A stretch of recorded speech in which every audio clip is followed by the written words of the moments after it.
तो चलिए शुरू करते हैं। पढ़ाई लिखाई में ध्यान लगाओ, IAS बनो और देश को संभालो। Hello everyone. तर आजच्या व्हिडिओमध्ये आपण BEE युनिट 1 DC सर्किट बघणार आहोत. तर त्यामध्ये इम्पॉर्टंट पार्ट्स आहे क्लासिफिकेशन ऑफ इलेक्ट्रिक नेटवर्क. तर इलेक्ट्रिक नेटवर्क याच्यावर आपल्याला डिफाईन विचारले जातात पेपरला. तर त्या डिफाईन 6 मार्क्सला असतात. त्या कोणत्या आहे याचं क्लासिफिकेशन टेबल कसं आहे ते आपण बघू. तर इलेक्ट्रिक नेटवर्क हा एक 4 याच्यामध्ये डिवायडेशन होतं. तर ते कसं बेस प्रेझेन्स ऑफ सोर्स आणि बेस ऑन डिरेक्शन करंट आणि बेस ऑन सेपरेबिलिटी ऑफ कंपोनंट आणि बेस ऑन लिनियरिटी. तर base on absence of source कोणते ॲक्टिव्ह अँड पॅसिव्ह नेटवर्क. दुसरं base on direction of current कसे बायलॅटर नेटवर्क आणि युनिलॅटर नेटवर्क. आणि त्यानंतर बेस ऑन सेपरेबिलिटी ऑफ कंपोनंट कोणते लंपेड नेटवर्क आणि डिस्ट्रीब्युटेड नेटवर्क किंवा पार्शियली डिस्ट्रीब्युटेड नेटवर्क. हा जास्त करून विचारला जात नाही, आपल्याला लंपेड आणि डिस्ट्रीब्युटेड विचारलं जातात.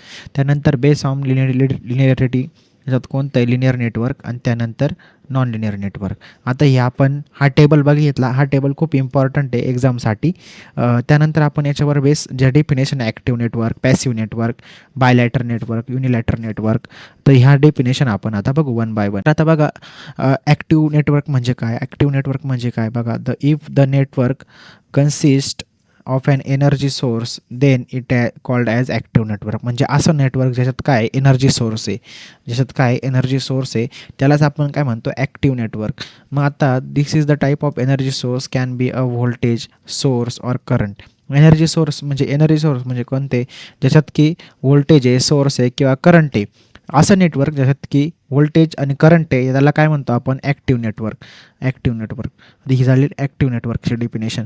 ही खूप इम्पॉर्टंट डेफिनेशन आहे, तुम्हाला SPPUच्या एक्झाममध्ये विचारले जातात, खूप इम्पॉर्टंट आहे. त्यानंतर पॅसिव्ह नेटवर्क बघू आपण. If a network does not contain energy source then it is called as passive network. म्हणजे असं नेटवर्क ज्याच्यात व्होल्टेज पण नाही आहे आणि करंट पण नाही आहे, अशा ज्या सोर्स असतील त्या नेटवर्कला आपण काय म्हणणार आहे पॅसिव्ह नेटवर्क.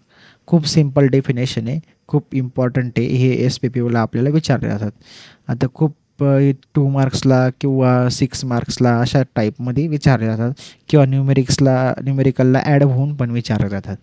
त्यानंतर आपण बघू next definition bilateral network. Bilateral network म्हणजे काय. The network whose characteristics or response does not depend on the direction of current through the various element. म्हणजेच काय, जर एखाद्या नेटवर्कचे कॅरेक्टरिस्टिक्स किंवा रिस्पॉन्स आपल्या करंटच्या डायरेक्शनवर डिपेंड नाही, म्हणजे करंट इकडं मूव्ह किंवा इकडं राईट हँडला जाऊ किंवा लेफ्ट हँडला जाऊ त्याच्यावर डिपेंड नाही, त्या नेटवर्कला आपण काय म्हणतो बायलॅटरल नेटवर्क. आणि suppose if the characteristics response or behaviour of network is depend on the direction of current this element is called as unilateral network. Suppose आता हे करंट इकडं ह्या डायरेक्शनलाच गेला पाहिजे, राईटला लेफ्टला, किंवा करंट हा राईटलाच गेला पाहिजे, हे कोण ठरवणार युनिलॅटरल नेटवर्क.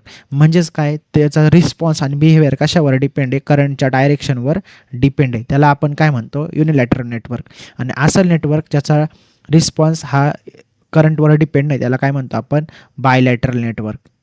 हे खूप इम्पॉर्टंट डेफिनेशन आहे, मी हे तुम्हाला सोप्या पद्धतीत समजून सांगितल्या. त्यानंतर आपण नेक्स्ट डेफिनेशन जे बघू डिस्ट्रीब्युटेड नेटवर्क. आता डिस्ट्रीब्युटेड नेटवर्क म्हणजे काय बघा.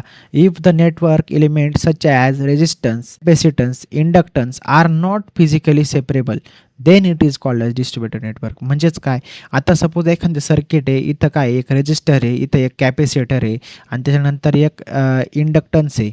सपोज इंडक्टन्स असेल किंवा सपोज असं साईन असेल इंडक्टन्सचं एक सर्किट आहे, त्यात आपण कॅपॅसिटर घेतलं त्याच्यानंतर इंडक्टन्स घेतलं, तर हे काय असणार आहे, हे डिस्ट्रीब्यूट नाही होते, बरोबर. हे काय होते डिस्ट्रीब्यूट नाही होते, त्याला आपण काय म्हणतो डिस्ट्रीब्युटेड नेटवर्क. मग फिजिकली सेपरेबल नाही होते, त्यामुळं आपण याला काय म्हणतो डिस्ट्रीब्युटेड नेटवर्क.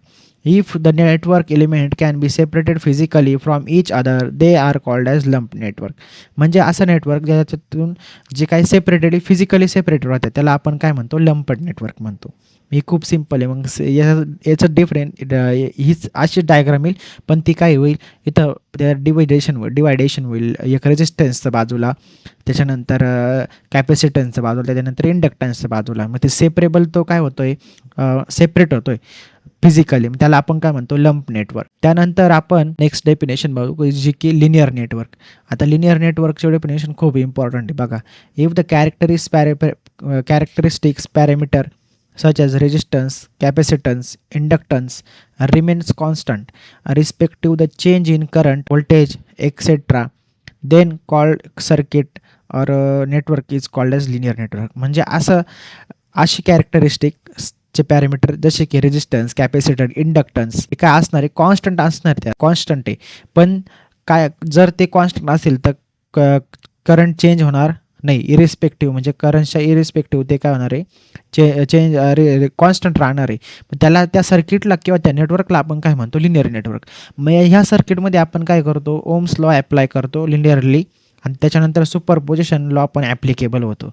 आणि जे नॉन लिनियर नेटवर्क आहे बघा, आता non linear network, if the parameter of network change there value, म्हणजे आता आपण जर सपोज पॅरामीटर व्हॅल्यू, म्हणजे इथं मी रेजिस्टन्स इथं 20 किलो ओम टाकला, कॅपॅसिटन्स टाकला मी काहीतरी 30 फॅरेड वगैरे, इंडक्टन्स टाकला मी काही पण, तर इथं काय होईल, त्याची व्हॅल्यू जर चेंज झाली तर ते चेंज कशात होईल, व्होल्टेज आणि करंटमध्ये पण चेंज होईल. मग त्याला आपण काय म्हणतो, त्या नेटवर्कला नॉन लिनियर नेटवर्क. मग ते ओम्स लॉला नॉट ॲप्लिकेबल आहे आणि सुपर थेरमला पण काय नॉट ॲप्लिकेबल आहे. याला काय म्हणतो, नॉन लिनियर नेटवर्क. मग इथं आहे ना, इथं काय असतं, हे रेजिस्टन्स आणि कॅपॅसिटर आणि त्याच्यानंतर इंडक्टर हे काय असतात, कॉन्स्टंट असतात किंवा कॉन्स्टंट असतात. याच्यावर काय होतं, यांचं व्होल्टेज आणि करंट काय होत नाही, चेंज होत नाही, नॉट चेंज. त्याला आपण काय म्हणतो, लिनियर नेटवर्क. आणि इथं पॅरामीटर चेंज झाले, करंट चेंज होतो, परत व्होल्टेज चेंज होतो, यालाच आपण काय म्हणतो, नॉन लिनियर नेटवर्क आले. आता अशा पद्धतीने ह्या तुम्हाला मी खूप इम्पॉर्टंट 8 डेफिनेशन मी इथं तुम्हाला शिकवलं आहे. 8 डिफाईन इथं मी तुम्हाला टीच केलं आहे. खूप इम्पॉर्टंट डेफिनेशन आहे, पेपरला हे खूप कामी येतात. तुम्हाला मी वन शॉट व्हिडिओ बनवतो आहे यासाठी की तुम्हाला सगळा युनिट जे इम्पॉर्टंट टॉपिक्स आहे ते कवर व्हावा आणि जास्त करून तुम्हाला मार्क्स मिळण्याचे चान्सेस मिळावा. व्हिडिओ आवडला असेल तर व्हिडिओ लाईक करा आणि तुमच्या मित्रांपर्यंत लवकरात लवकर हा व्हिडिओ शेअर करा, जेणेकरून त्यांना पण या युनिटमध्ये काही अडचण असेल तर त्यांचा हा युनिट सगळा सॉल्व्ह होईल. लवकरात लवकर त्यांच्यापर्यंत पोहोचवा आणि तुम्हाला काही क्युरी असेल तर तुम्ही कमेंट्स बॉक्समध्ये विचारा. आणि व्हिडिओ आवडला असेल तर लाईक करा, चॅनलला सबस्क्राईब करा आणि तुमच्या कॉलेजच्या ग्रुप्सवर, अनऑफिशियल ग्रुपवर हा व्हिडिओ शेअर करा, जेणेकरून तुम्हाला पण मदत होईल आणि तुमच्या मित्रांना पण मदत होईल. आणि चॅनलला आले तर चॅनलला सबस्क्राईब करून जा. थँक्यू.